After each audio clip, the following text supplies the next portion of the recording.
When times are good, it's easy to quiet quit. But when times are bad, the ones that are at most risk of being laid off are quiet quitters. Hey, what's up, everybody? Ralph here. So I think we've all had, moments in our life when we're going through job searching. We're searching the internet for, what kind of job we want to work for. And we see something that we like, we scan through it, we see like the job description, we research the company to see what kind of company it is, how they treat their workers, or like what they're about. And as we're going through that search, we see what the job entails, and we're saying, all right, that's something I could do. You're excited about it, and then once you apply for that job and you get that interview, you're like, all right, you know what you need to do. You're confident about how you're going to interview, and you're excited about what could be at that company. Right? Everybody's excited when they see that job, and then once you get accepted, you're like, all right, now here comes the fun part. I find a job that I like, and hopefully it's a good job that I'm there for a while, and you're super excited because everything that was in that job description. You're like, all right, these are the things I can do, and then I can see myself growing. But as you go through that job, as months go on, and maybe years, you find that more work is being piled on you, right? You're finding that you're doing the jobs of multiple people. What you were hired for is now it's kind of changing. They're changing the title, the job description, and you're like, you know what? You find yourself doing more work than what you're actually getting paid to do. And then once that starts to happen, you know what? I'm not getting paid enough, right? So then once that starts to happen, then there's a little animosity between you and your job, and now you start complaining with your coworkers. Now you start, it starts with the coworkers, and then you bring it back home to your spouse, boyfriend, or girlfriend, and you start complaining about how much you hate the job, right? And you're saying, you know what, I'm not getting paid enough for this. And you know what? You either come to two conclusions. You either talk to your manager about, all this added workload, or two, you say, you know what, I'm just gonna do the bare minimum. I'm just gonna do what I was paid to do, what I was hired to do when I first signed up, when I first applied for this job. So what you do is you say, you know what, I'm just gonna come in at 9 o'clock and then leave at 4:59. I'm just gonna do what I'm supposed to do. I'm just do the bare minimum. I'm gonna do what I was paid to do, and then you start to get a little lackadaisical in your job, and you say, you know what, this is what I'm paid to do. I'm gonna continue that. But see, the problem with that is, obviously your manager is watching, right? That your manager's watching. They're seeing how much effort you're putting in. They're seeing that you're not staying late. They're seeing you're just doing the bare minimum. But when things are good, they don't say anything, right? They take it as this. You're like, you know what? I'm not gonna rock the boat. Things are going well. We're making money. Everybody is feeling good. So I'm gonna just look past it, But in the memory bank, they notice that, right? Because when things are good, there's no issues. Everybody benefits when things are good, right?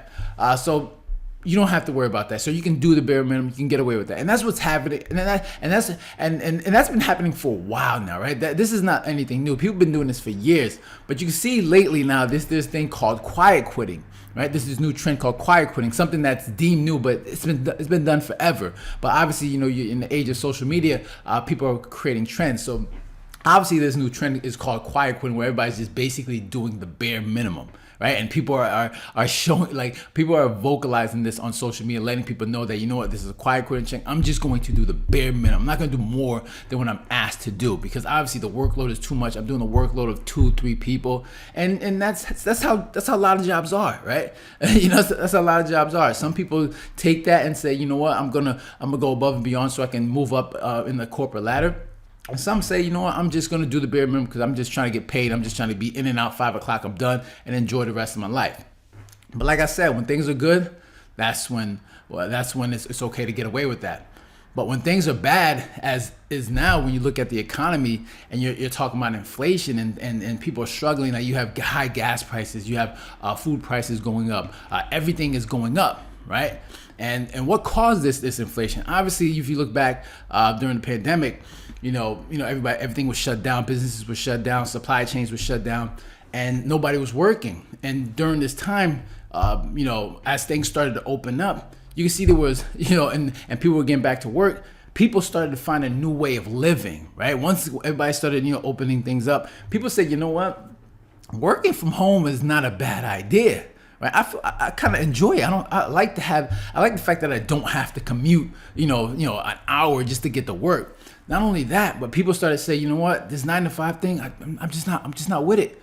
I really don't want to do it. So people starting their own businesses, right? They're trying to figure out a new way of living where they don't have to work that 9 to 5 and have those long commutes and have to deal with, cubicle work or dealing with a boss. So, obviously you got remote workers where they can then, work from the comfort of their home. And then you have also people that are starting their own businesses where they don't have to deal with that. And then on top of that, you got stimulus checks where people can, get paid to stay home. So this just created a new environment of workers. And then as things started to open up, you had situations where they had more jobs than actual people to fill it.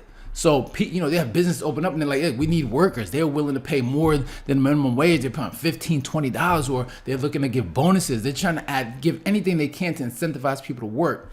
But people have gotten so used to the new lifestyle work, and people didn't want to go back. But like I said, when things are good, it's easy to get away with that. But when things are going bad, as you see now, then, like I said, we're going to bring it back to inflation and things are being more expensive. You got some people would even classify us as being in a recession when you got 2 consecutive quarters of GDP growth, even though the White House is not claiming that. But you can see that happening now. You see, the feds are now acknowledging that, inflation is way too high and we got to bring it down. So how do they bring it down? The rise of interest rates. Right, they got to increase interest rates, and you can see that the last couple of months they've been increasing it, 75 basis points, 50 basis points. So they're increasing it every time, and what this does is it makes borrowing money more expensive. Right, the cost of the trying to buy a home, getting a mortgage loan, getting a car loan, everything is more expensive. And the thing is, for companies feel this. Even when they're borrowing money, it costs money. So they understand that. So what happens is, people have to find a way. I see these businesses are saying, you know what, as things are getting more costly, we got to reduce costs, right? Things are a little bit too expensive right now, right? Everything's starting to everybody's tightening their wallets, right? So the fact that companies are not making their profits, what do? They have to cut costs. And one of the biggest costs is labor. That's the most expensive cost. So that's the first thing companies want to do is like, all right, we got to reduce labor. So now we got to reduce costs, and labor is that first thing that they want to do. So now people are starting to tighten their wallets, right? They got to reduce demand. And the feds won't say this, but obviously they want unemployment to increase. Because you got to understand something with inflation. The reason inflation happens is because there's too much demand in the market, right? Too much money is in the market. Obviously, with those stimulus checks, people have too much money to access things. So obviously, if you can reduce labor, then that's less money into the economy, and that hopefully reduces inflation. And that's what they want. They won't say it, but that's exactly what they want, right? So how do they do this, right? So obviously increasing interest rates and companies feel this, so they got to reduce labor, right? So, but the problem is when you have companies reducing labor, that no one wants to lay people off, right? It's not good for the company. It's not good press. So they try to find ways to lay people off quietly, okay? And this is how they do it. So they got to find ways to do it without creating too much emotion, because that can obviously kill morale within the company, and nobody wants that bad press, even though this is something that has to be done. And there's a lot of companies out there that are telling you that they're going to lay people off. One in particular, Facebook. Now Facebook is saying, like, we got to reduce staff by a certain percentage, and they're not even hiding the fact. They know they have to do it, and a lot of companies are doing it now, but obviously they're keeping it quiet. But Facebook in particular is doing it in a way where it's kind of funny. So I'm gonna read you this article, all right? So quickly, it says, all right. And this is an article in the New York Times. It says Facebook to purge thousands of workers as part of their quiet layoffs report. So it says Facebook executives are in the process of executing quiet layoffs of underperforming workers that could lead to thousands of employees getting pink slips, according to a report. Several employees told the news site that as much as 15% of company workforce could be slashed within the next few weeks. One employer told insiders that managers throughout the company were told to select at least 15% of their teams who are categorized as need support. So now they're talking about letting people go that are considered need support. So what are these people that need support? These are the people that they feel are not productive, right? And to go back to these quiet quitters, The people that are doing the bare minimum, you're gonna be the first to be let go. That's because remember back when things were doing well, your manager and you were given the bare minimum. Your manager was taking note. They said, all right, this person's not doing just doing the bare minimum. They're not going above and beyond, but that's fine. Everything is good. But when companies have to tighten their wallet because of obviously recession fears, and you got inflation and obviously rising interest rates, the first person they're gonna think of is like, all right, who's the people that are not as productive as I need them to be? They're gonna look at these quiet quitters and say, all right, you know what, Johnny over there, they're just basically giving the bare minimum, not doing what they need to do. So when it comes to laying people off, that person might be the first to go. Or Sarah, they're gonna just be like, Sarah's not giving it her all. She's not doing exactly the things I need to do. She's not going above and beyond, so she might be the first to go. They're even laying off remote workers. Like in some instances, there's reports that remote workers are being laid off. So now, and then you can continue with the article. It says Facebook employees took to the workplace at Blind, where they speculated that there was likely whoever was placed in the 15% category would be out of a job. Eliminating 15% of Facebook workforce means that some 12,000 employees could be out of a job. So according to Insider, Facebook chief engineer told managers in July that they needed to start identifying employees in the teams who fell in that category of need support, though they did not specify the percentage.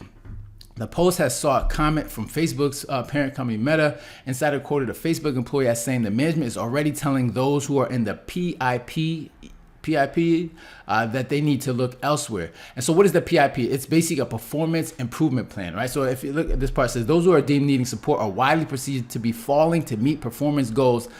These employees are then subjected to new requirements under a performance improvement plan, which is seen as a precursor to losing one's job. So what they're doing is that even though these companies like Facebook want to lay people off, like I said, it's bad press to do so. So what they're doing, they're trying to find a way to force them out. So what they do is they put them in this performance improvement plan, and right there as an employee, all right, they're saying something's wrong with my performance, it's not up to par. So what that does is, as an employee, you're like, what, I need to find another job.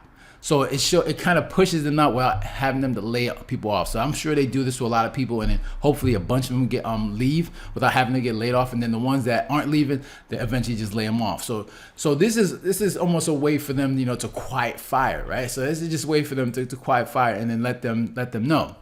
So basically what I'm saying is you need to understand that when the economy is doing well, it's like you'll see companies, people are making money. What they're doing is there's a demand, right? So they're gonna they're gonna try to hire as many people to fill that demand, right? So they're gonna overstaff, and when the economy is good, they're gonna bring a lot of people in to hire people.